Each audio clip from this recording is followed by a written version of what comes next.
Nancy, thank you so much for being with us here on Absolutely. Currents today. How is it that you went about writing this book in the first place, The Archbishop Wore Combat Boots? Well, Archbishop Hannan is my second cousin. He's my dad's best friend when they were growing up in D.C. And about 3 years ago, when he's 97 now, so he was in about 94, he called me one day and he said, "Nancy, I'm writing my memoirs." And I said, "Father Phil, not a minute too soon." And he said, "I want to show you the Kennedy chapters." And he had been working on it himself, but what he ended up with, Francesca, he had a lot of facts on a page, but of course he's not a writer, really. So he sent me the Kennedy material, and the background to that is that after World War II, Father Phil had been a chaplain in the famous 82nd Airborne, parachuted into the Battle of the Bulge and so forth. Post-war, he came into Washington, he befriended John Kennedy. Right.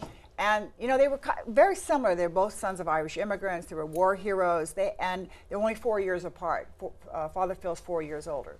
And Kennedy met him, and through the course of their friendship, he became Kennedy's secret advisor on church doctrine from about the time he became senator all the way through the White House. Yeah, and Jack Kennedy, obviously the first Catholic president of the United States. And there's a little excerpt right here. Jack's desire for secrecy surfaced during one of our early phone conversations. The moment he hinted about a gentleman's agreement, I ran with it. "I want to assure you," I said, "that I do not wish to be known as your consultant. Our conversation should be kept secret by you and your staff." The book is very conversational, but it's interesting to know that they really kept things on the down low, but that they were really working together behind the scenes to think about these things. And you know, with Father Phil, as he said, it was strictly business. It was about church doctrine, but Father Phil was very involved. Father Phil is what the family calls him. Right. Let me explain that. Not Archbishop Hannan. We understand there's a difference. The Archbishop, then the bishop, was very involved during the campaign, because we forget how tough it was to get a Catholic elected in those days.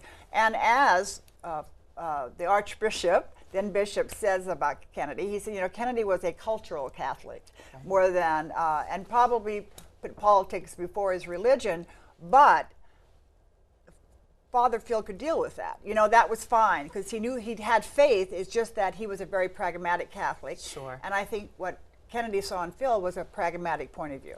We also learn a lot about Archbishop Hannan's service in New Orleans. Tell us a little more about that. Well, in 1965, he was asked to come down to New Orleans and be the Archbishop of New Orleans. And I think maybe he was bishop then. Maybe, I can't remember. I wrote it.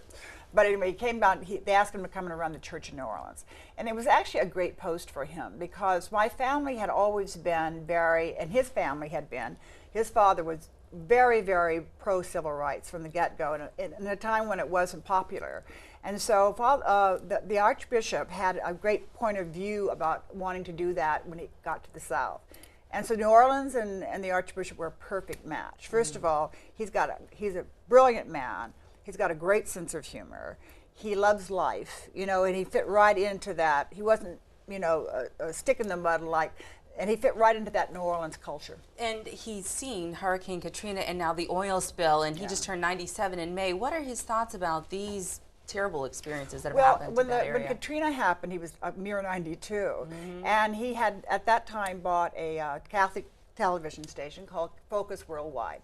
And he was so worried about the looting that he took a golf club, he went down to the television studios, he locked himself in, barricaded himself in for 3 days without electricity, and lived on peanut butter crackers and water just to make sure nobody got in there. And once he got out of there, did he go home? No, he talked himself through the barricade, the police barricade, drove 24 miles across the bridge to minister to the evacuees. Wow. You wrote this book along with another co-writer. Right. What are the things that you learned in writing this book with the Archbishop? Well, for me, this was a sentimental journey, because it was also about my family as well. And what did I learn about it? Well, first of all, he just has that extraordinary willpower. You cannot overestimate that.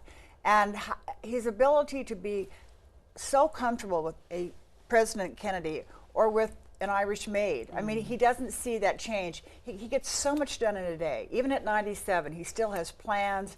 His health is actually pretty good. You know, he had a stroke about last October. His speech is just coming back.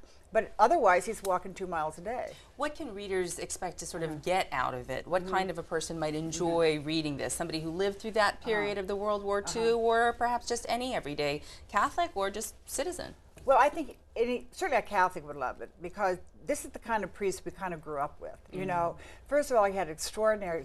Anybody who likes World War II, you will love this, because he actually was in Rome at the North American College at the Vatican when Mussolini was coming into power. He was studying there to be a priest.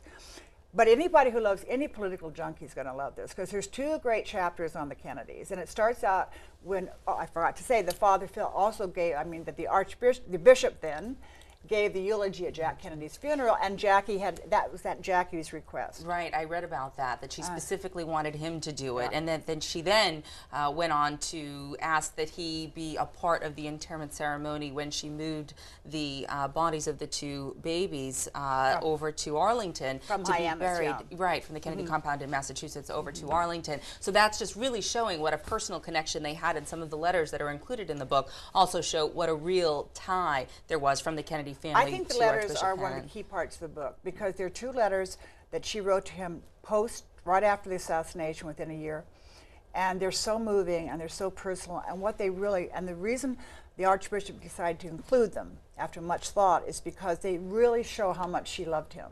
And he always believed that was a real emotional a real love affair. There was a real emotional commitment, and he wanted to prove that. And I think these letters are so moving and so personal that anybody would want to read them.